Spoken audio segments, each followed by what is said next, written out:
नमस्कार।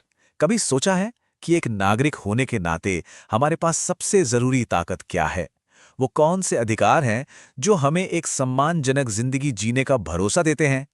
आज हम भारतीय संविधान के उसी दिल को समझने वाले हैं जिसे अक्सर भारत का मैग्ना कार्टा कहा जाता है, हमारे मौलिक अधिकार।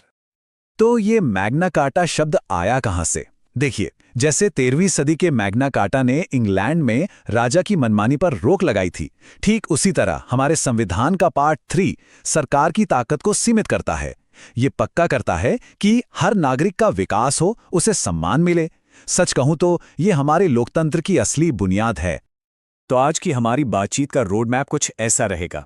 सबसे पहले हम इसके बुनियादी नियमों को समझेंगे, फिर समानता और स्वतंत्रता के अधिकारों पर बात करेंगे। इसके बाद कुछ खास सुरक्षा देने वाले अधिकारों को देखेंगे और आखिर में जो सबसे जरूरी है, इन अधिकारों का रखवाला कौन है, ये जानेंगे। ठीक है, तो चलिए शुरू करते हैं। किसी भी अधिकार को जानने से पहले हमें वो 2 गोल्डन रूल्स पता होने चाहिए जो इन सभी अधिकारों को असलियत में ताकतवर बनाते हैं। तो पहला नियम यह है कि इन अधिकारों का सम्मान करने की जिम्मेदारी किसकी है? जवाब है राज्य की, मतलब सरकार, संसद और हर सरकारी संस्था। और दूसरा नियम, जो कि बहुत पावरफुल है, वो ये कहता है कि अगर राज्य कोई ऐसा कानून बना दे जो इन अधिकारों को कम करता है या छीनता है, तो वो कानून वहीं का वहीं रद्द माना जाएगा। इसी को हम जुडिशियल रिव्यू की ताकत कहते हैं। अब आते हैं हमारे संविधान के पहले और शायद सबसे बड़े वादे पर, समानता का अधिकार। इसका आइडिया बहुत सिंपल है। कानून के सामने सब एक बराबर है और नियम कानून सबके लिए एक जैसे होने चाहिए। ये 3 आर्टिकल्स समझिए एक फेयर समाज की नींव रखते हैं।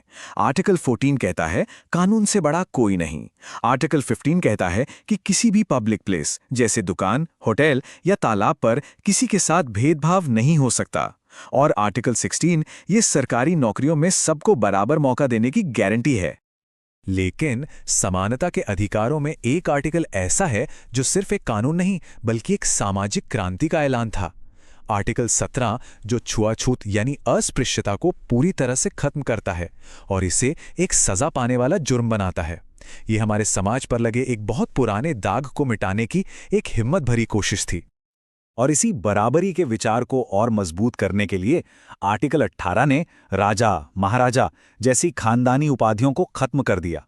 मतलब अब जन्म के आधार पर कोई किसी से बड़ा नहीं होगा। हाँ, अगर किसी ने अपनी मेहनत और काबिलियत से कोई टाइटल हासिल किया है, जैसे सेना में जनरल या पढ़ाई में डॉक्टर, तो उसकी इजाजत बिल्कुल है। अच्छा, तो समानता की नींव तो रख दी गई। अब इसके ऊपर संविधान हमें देता है आजादी, मतलब एक नागरिक के तौर पर हमारी अपनी पर्सनल फ्रीडम। ये हमारे लोकतंत्र का दूसरा मजबूत खंबा है। स्क्रीन पर ये जो नंबर दिख रहा है 6, ये कोई मामूली नंबर नहीं है। ये जुड़ा है एक ऐसे आर्टिकल से जो हमें 6 तरह की आज़ादियां देता है। क्या हैं ये आज़ादियां? कोई अंदाज़ा? तो ये हैं वो 6 कमाल की आज़ादियां। अपनी बात कहने की आज़ादी, शांति से मीटिंग करने की आज़ादी, ग्रुप या यूनियन बनाने की आज़ादी और देश में कहीं भी घूमने फिरने, रहने और कोई भी काम करने की पूरी आज़ादी। ये सारी आज़ादियां मिलकर ही हमें एक सही मायनों में आज़ाद नागरिक बनाती हैं। अब हम उस आर्टिकल पर आते हैं जिसे कई लोग संविधान का दिल मानते हैं। आर्टिकल 21 ये बस 2 बातें कहता है, जीवन और व्यक्तिगत स्वतंत्रता का अधिकार। सुनने में बहुत सीधे साधे शब्द हैं, है ना? लेकिन सुप्रीम कोर्ट ने वक्त के साथ इनके मतलब को बहुत बड़ा बना दिया है। यहीं पर हमारा संविधान एक जिंदा दस्तावेज की तरह नजर आता है। सुप्रीम कोर्ट ने कहा कि जीवन का मतलब सिर्फ सांस लेना नहीं होता, बल्कि इज्जत के साथ जीना होता है। और इसी सोच से निकल कर आया निजता का अधिकार, यानी राइट टू प्राइवेसी। आज के डिजिटल दौर में यह अधिकार और भी ज्यादा जरूरी हो गया है। और बात यहीं खत्म नहीं होती। इसी जीवन के अधिकार में साफ सुथरा पर्यावरण और सेहत का अधिकार भी शामिल है। और तो और शिक्षा की अहमियत को देखते हुए 6 से 14 साल के बच्चों के लिए मुफ्त शिक्षा को एक अलग फंडामेंटल राइट यानी आर्टिकल 21A बना दिया गया। चलिए अब आगे बढ़ते हैं और देखते हैं कि संविधान कैसे कुछ खास तरह की सुरक्षा कवच भी हमें देता है। ये अधिकार समाज के कमजोर लोगों की हिफाजत करने और हमारी सांस्कृतिक पहचान को बनाए रखने के लिए बहुत जरूरी हैं। तो ये सुरक्षा कवच कई तरह से काम करता है। एक तरफ है शोषण के खिलाफ अधिकार, जो इंसानों की खरीद फरोख्त और बच्चों से मजदूरी जैसी चीजों पर रोक लगाता है। दूसरी तरफ है धार्मिक स्वतंत्रता, जो हर किसी को अपने धर्म को मानने की पूरी आज़ादी देता है, और साथ ही ये अल्पसंख्यकों को अपनी भाषा और कल्चर को बचाने का भी हक देता है। हमने इतने सारे अधिकारों की बात कर ली, समानता, स्वतंत्रता, संरक्षण। लेकिन एक सवाल मन में आता है, अगर कोई इन अधिकारों को हमसे छीने तो हमारा रखवाला कौन है? बस यहीं पर हमारे संविधान का सबसे ताकतवर हथियार सामने आता है। कुछ कहने से पहले जरा इस बात पर गौर कीजिए।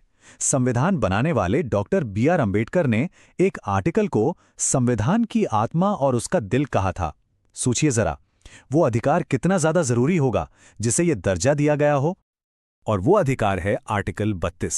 ये हर एक नागरिक को दी गई एक असाधारण शक्ति है कि अगर किसी के भी मौलिक अधिकार का उल्लंघन हो तो वो सीधा सुप्रीम कोर्ट का दरवाजा खटखटा सकता है। यही वो अधिकार है जो बाकी सभी अधिकारों को सिर्फ किताब की बातें नहीं बल्कि एक जीती जागती हकीकत बनाता है। तो एक बात जो साफ हो जाती है वो ये है कि हमारा संविधान कोई म्यूजियम में रखी हुई चीज नहीं है। यह एक जिंदा दस्तावेज है जो वक्त और जरूरतों के हिसाब से खुद को बदल सकता है और बेहतर बना सकता है। इसका सबसे बड़ा उदाहरण है संपत्ति का अधिकार। देखिए, 1978 से पहले ये एक फंडामेंटल राइट था, लेकिन फिर 44th संशोधन के जरिए इसे एक कानूनी अधिकार बना दिया गया। ये दिखाता है कि देश की जरूरतों के हिसाब से अधिकारों में भी बदलाव मुमकिन है। तो आखिर में एक सवाल छोड़ जाता हूं जिस पर सोचना जरूरी है। ये अधिकार दशकों पहले एक अलग दौर में लिखे गए थे। आज की इस तेजी से बदलती दुनिया में आधुनिक भारत के लिए इन अधिकारों के क्या मायने हैं और ये हमारी रोजमर्रा की जिंदगी पर कैसे असर डालते हैं, इस पर विचार जरूर कीजिएगा।